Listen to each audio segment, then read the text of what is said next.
Good morning, everyone. Dini and I are in Philadelphia visiting Azil at Penn Law School because yesterday the parents were invited to sit in on a day of classes with their children. And for the first time, I got to sit through law school and see what it's really all about. And I was thinking about this week's Torah portion, which is the story of Noah. And after the flood, God gave 7 Noahide laws for all of mankind, universal laws that everyone must obey. And they're known as the 7 Noahide laws.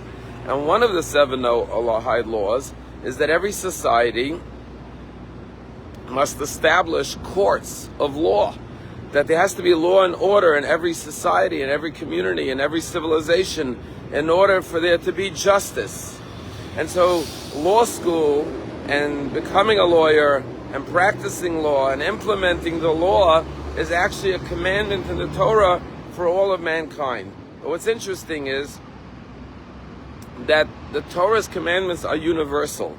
But when it comes to the 7 Noahide laws, every society could establish their own laws as long as they're just.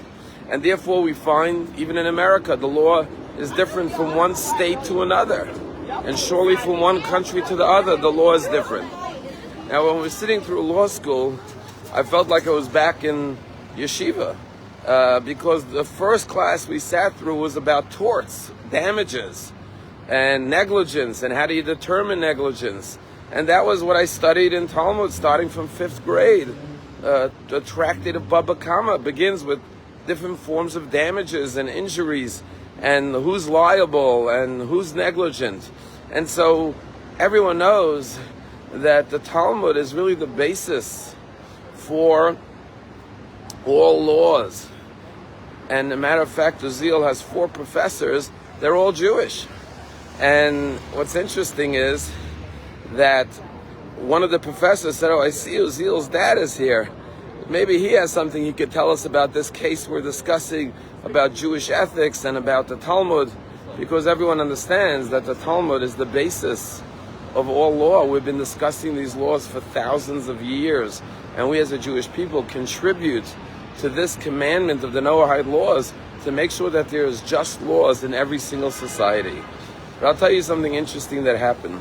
And I was in the very first class. We attended 3 different classes. The first class, the professor didn't have a Jewish sounding name. When he began his class, he said, I'm going to teach you about the laws of torts. And he said, I could teach you the laws of torts in 2 minutes, standing on one leg. And the minute he said that, I said, is he Jewish? Because that term, standing on one leg, is a Talmudic term. It's the famous story of Hillel, who a convert came to the great Rabbi Hillel, and he said, teach me all of Judaism as I stand on one leg. And Hillel said, no problem. And the convert lifted up one leg, and he said, do not do unto others what you don't want others to do unto you. He said, that's all of Judaism. Everything else is merely commentary. Now go study the commentary.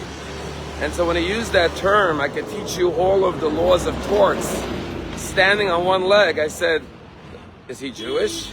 But his name wasn't a Jewish sounding name. So after the class, I said to Azil, is your professor Jewish? He said, actually, he's a religious Jew, and he's a convert to Judaism. And we had a great conversation afterwards. But yes, this idea that all of Judaism, whether it's the 7 Noahide laws or all the other commandments in the Torah, they all come down to what is now known universally in all religions as the golden rule. Treat others the way you would want others to treat you. Love your neighbor as yourself. Don't do unto others what you don't want others to do unto you. Because ultimately, how do you know if a law is just? What is the barometer? What is the litmus test? If it's a law that exudes and practices compassion and kindness and love, because the ultimate goal of the Torah is to bring peaceful, kind relations, love and compassion to mankind. That's why God gave us the Torah. And so if you want to know if a law is just, is it a compassionate law? On Simchat Torah, the synagogue was honored to welcome 5 Nova survivors who their dancing was interrupted tragically with the bullets of Hamas last year on Simchat Torah, and they resumed dancing with us. It was a very moving event. We had a Holocaust survivor in our synagogue, Aaron Bell, one of the Belsky brothers from the movie Defiance, 97 years old, and he's a survivor of the Holocaust from 80 years ago, and he danced with these survivors. Both of them saved lives during the Holocaust that they experienced and also survived to tell the story. And there were tears, and it was emotional. But one of the Nova survivors, her name is Maya, she's 30 years old, and she told us that she has been going to Nova festivals for 10 years because she's a staff member. And so she knows all the people at Nova. It's a community. And therefore she knows most of the people who were killed, 340 people, tragically. And she knows most of the hostages because she's been seeing these people for 10 years at the festivals. And she's related something fascinating. She said when she flew from Israel to come to Palm Beach, she had a connecting flight from Washington, D.C., and she was saying that she has good days and bad days. She's dealing with all of the emotional turmoil of the tragedies, and one of her close friends got killed at Nova, who she went to work with. And it was a miracle she survived. She had worked all night, and then she had to run for her life. But she said she was sitting on the plane, minding her own business, and suddenly she started to have a breakdown. And she's sitting next to the window, and she starts crying, and crying uncontrollably, one of the worst breakdowns she's ever had. And suddenly, she feels a hand on her shoulder. She looks over to the seat next to her, and there's a young girl there, a young woman. And she hands her a note. She opens the note, and she reads it, and she says, "I recognize you. I know who you are. I know what you've been through. If you want to talk, I'm here for you." She looks at the young girl, young woman, and she says, "How do you know me?" And she says, "Well, my boyfriend is in the IDF, and I recognize you, and I know your story." And they hugged and they embraced and they cried together on the plane, and she comforted her and supported her throughout the flight.